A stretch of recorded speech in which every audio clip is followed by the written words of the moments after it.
Ya, Assalamualaikum warahmatullahi wabarakatuh. Salam sejahtera. Apa khabar semua? Harap semua berada dalam keadaan yang sihat sejahtera. Selamat datang ke channel The MSN Cast, dan pada hari ini kita akan teruskan dengan siri perkongsian kita yang ke-130. So, jangan lupa like, share dan subscribe channel ini untuk mendapatkan video yang terbaru.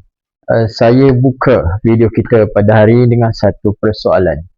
Baik, apakah yang berlaku jika tiada ilmu yang kita dapat, dan ilmu yang kita perolehi adalah ilmu yang berada dalam lokaliti kita, maksudnya secara setempat saja, ilmu yang diturunkan dari warisan, bukan dari pembuku, daripada pembacaan buku. Jadinya di situ pastilah maklumat kita sangat kecil. Sedar atau tidak, melalui buku ini maka terhasillah sebuah perjalanan kehidupan manusia. Ia bukan sekadar perbuatan membaca itu sendiri, tetapi pengorbanan manusia,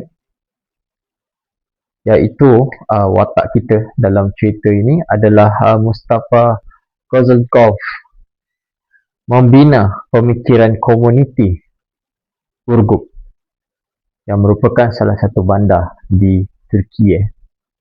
Sekecil mana pun buku yang dibawa oleh Mustafa Bey ini, ia tetap menjadi satu peluang yang baru kepada komuniti di Urgup. Jadinya teruskan bersama dengan saya sehingga ke penghujung video ini untuk tahu berkenaan dengan cerita ini. Saya akan terangkan, ceritakan kepada rakan-rakan semua berkenaan dengan sebuah buku, dan buku ini adalah buku biografi. Buku ini ditulis oleh Fakih Baykurt, ini dia bukunya, yang bertajuk Perpustakaan Berkeldai.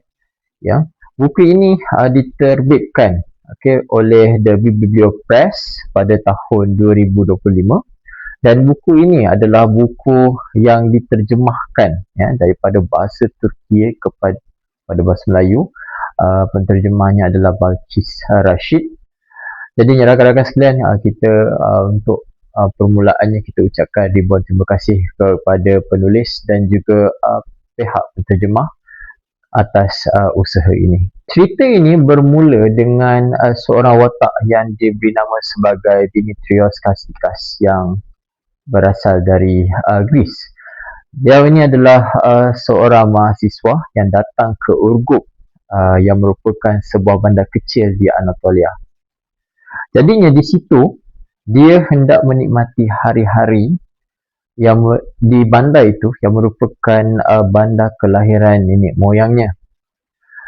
Dan di situ dia hendak menikmati, maksudnya dia hendak mengetahui tentang budaya, dia hendak mengetahui tentang sosial di situ, dan juga dia hendak menikmati makanan setempat situ. Dan satu makanan yang dia hendak nikmati adalah manti.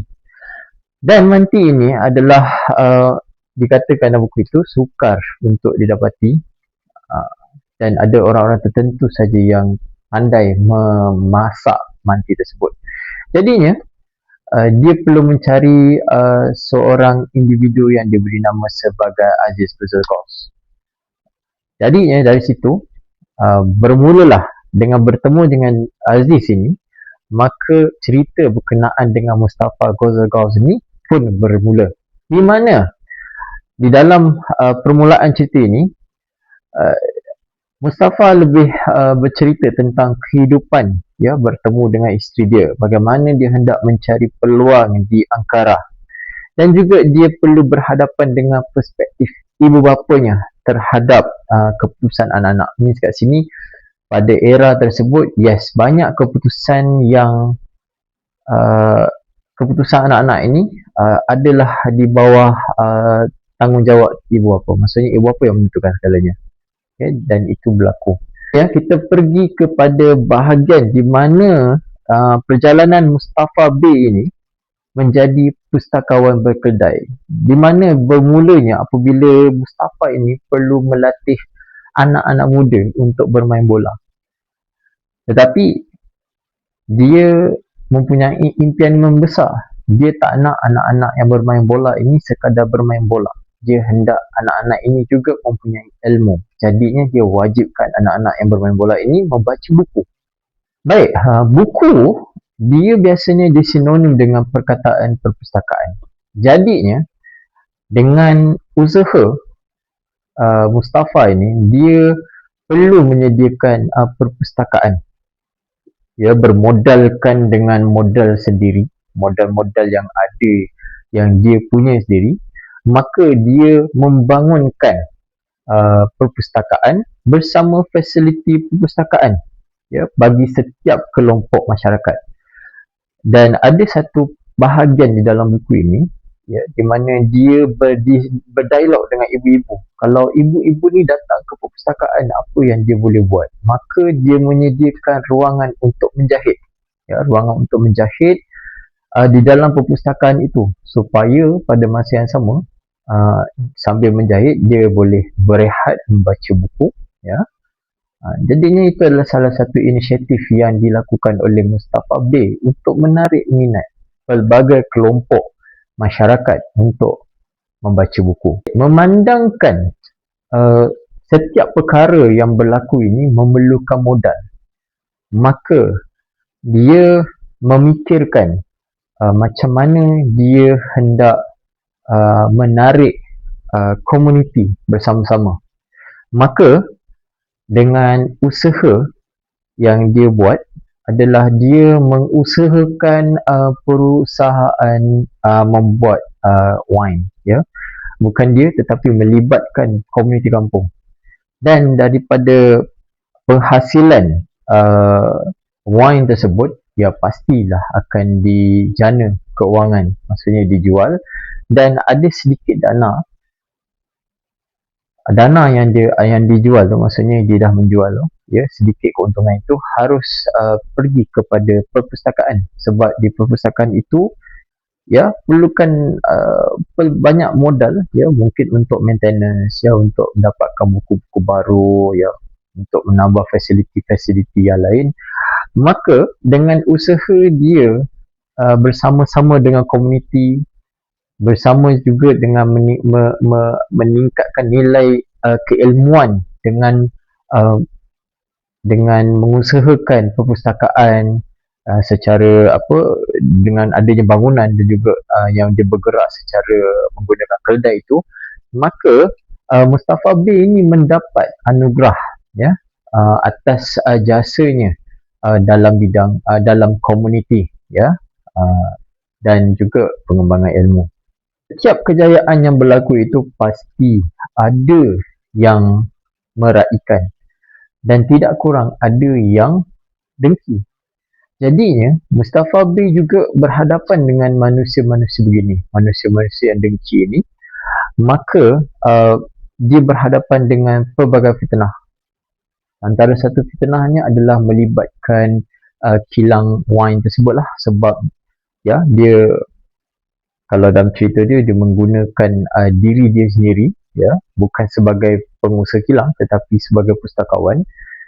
So, jadinya orang-orang yang dengki ni dia mencipta pelbagai naratif sehingga Mustafa B ini terpaksa bersara. Dan dia melihat bahawa bila dia bersara itu tiada siapa yang defend dia. Malahan ada keraian untuk dia bersara. Makanya dia memilih untuk berlapang dada. Dia melepaskan jawatan dia dan dia melihat bagaimana setiap usaha dia itu semakin lama semakin menurun, ya. Dalam cerita ini terdapat beberapa pengajaran yang kita boleh dapat. Yang pertama adalah kita perlu melepaskan perspektif sempit dan juga ilmu yang diwariskan dari turun-temurun. Means kat sini yes, kita terima ilmu yang kita dapat daripada ancestor kita, daripada orang sekeliling. Pada masa yang sama kita perlu kembangkan melalui pembacaan buku. Baik, yang kedua adalah setiap usaha tidak mengkhianati hasil. Maksudnya kalau kita sentiasa berusaha, kita akan buat apa-apa yang kita hendak lakukan, apa-apa yang kita target, kita kena usaha dan usaha. Kalau tidak berjaya, kita kena usaha lebih kuat. Itu saja. Sebab usaha ini tidak mengkhianati hasilnya. Baik, dan yang terakhir adalah tidak semua kejayaan akan diraikan. Ini kat sini, macam mana kita dapat lihat dalam cerita ini, apabila Mustafa B mendapat anugerah, okay, mulai daripada itu maka macam-macam yang Mustafa B ini dapat. Maksudnya dia difitnah, ada kabar-kabar angin, ada benda yang tidak betul. Begitu juga dalam kehidupan manusia. Itu adalah satu lumrah. Jadi setakat itu saja perkongsian kita pada hari ini. Semoga memberi manfaat kepada semua. Kita jumpa lagi dalam siri akan datang. Sekian, terima kasih. Assalamualaikum warahmatullahi wabarakatuh. Jumpa lagi. Bye-bye.